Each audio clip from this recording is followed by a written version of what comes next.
This is my travel blog. I quit my job as an accountant to follow my dreams of surfing, traveling, and blogging about it. I am currently in Morocco. The waves have been absolutely insane. Look at this one. It's like God's parting gift to the world before he leaves for work every morning. I get up early, grab my board, and head to the beach. It's a bit of a walk. You know, it gets the blood flowing, the heart pumping, but I prefer to get there in style. My villa has a beautiful view of the ocean. I just had to sacrifice a few goats to get it. Okay, I'm not actually sacrificing goats, but they keep trying to break into my garden.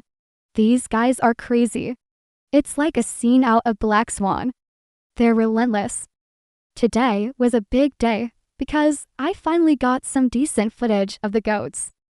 My biggest struggle living in this paradise is staying motivated to blog. Don't get me wrong, I love surfing and traveling, but running a travel blog, it's not as glamorous as it seems.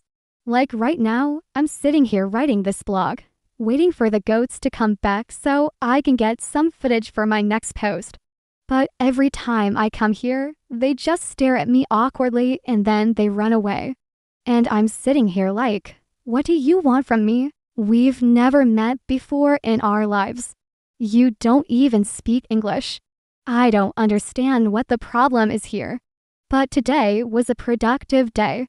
I managed to snap a pic of one of them chewing on a rock. I think it's artistic. I'm gonna call it Goat Takes Manhattan. Another struggle is staying tan. When I first got here, I was very pale. The locals gave me a hard time about it. Like, what's your secret? How do you stay so white? Now, my secret is I'm not actually that white. I just forgot my sunscreen. The first day I spent here, I got sunburned so badly I looked like I'd been dipped in caramel.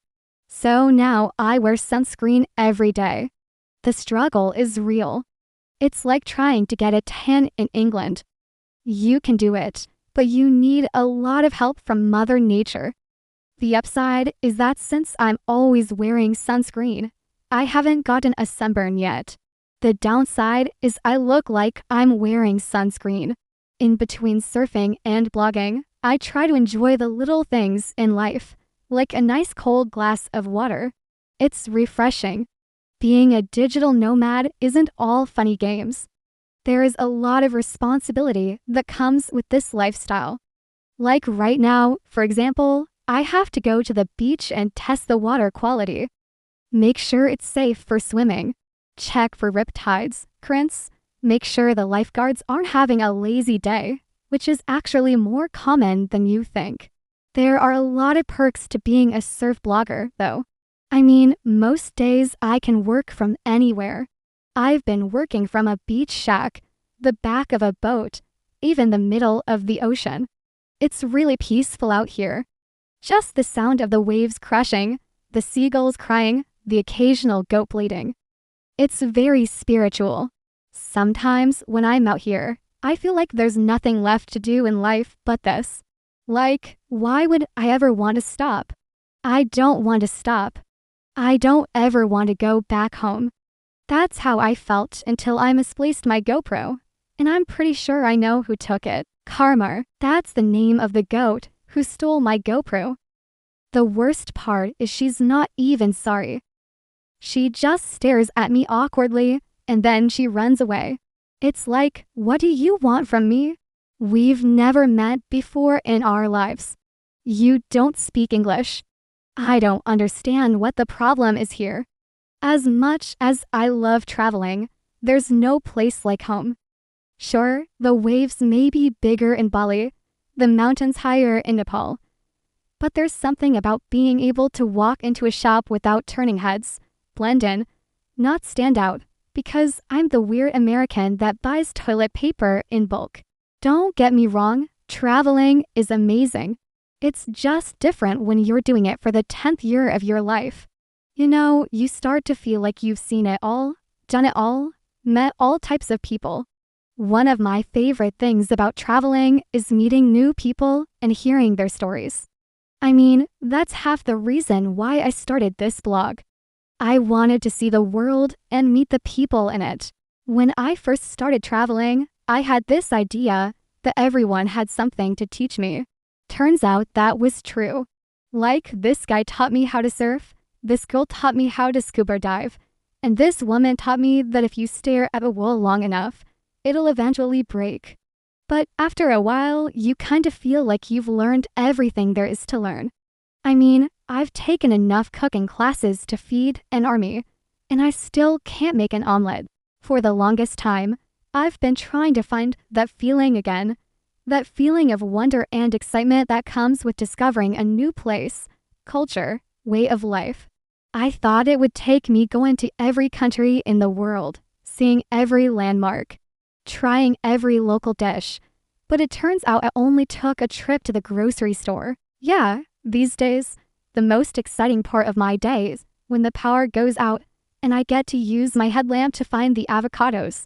Remember that feeling you had as a kid when you build a fort out of blankets and pillows and you pretend you were somewhere else? That's what it feels like to be an adult. Your bed is your pillow. Your couch is your blanket. Your goldfish is your pet. And the only thing you have to worry about is whether or not the landlord is gonna raise the rent. Not to brag, but I can do a Moroccan accent. I used to be able to do a Spanish accent, but I lost it somewhere along the way. I mean, I don't even know what happened. One minute I'm ordering tapas in Valencia, the next I'm trying to find my keys in an alley in Barcelona. Maybe I'll move to India and learn how to do a Bollywood accent. Anyone know a good teacher? As I grow older, I find myself wanting to slow down, enjoy the simple things in life. You know, like a nice cup of tea, a good book, not getting robbed by a goat. Now, don't get me wrong, I'm still a sucker for adventure. I still love exploring new places and cultures. But as I get older, I also get lazier. These days, if I feel like going somewhere, I just check Google Maps to see how far it is. If it's within walking distance, I'll probably go. Otherwise, I'll just stay home and watch Netflix. Who needs the beach when you have a couch, right? Everyone always asks me, what's the secret to a happy and fulfilling life? And I always answer, it's complicated. No. Seriously, it's complicated. You have to consider your upbringing, your childhood trauma, your socioeconomic status, your access to healthcare and education, the state of the world, the state of your soul. It's a lot of things. But if I had to sum it up in one sentence, it would be this: try not to die. And remember, if anyone tells you to follow your dreams, ask them if they're buying lunch.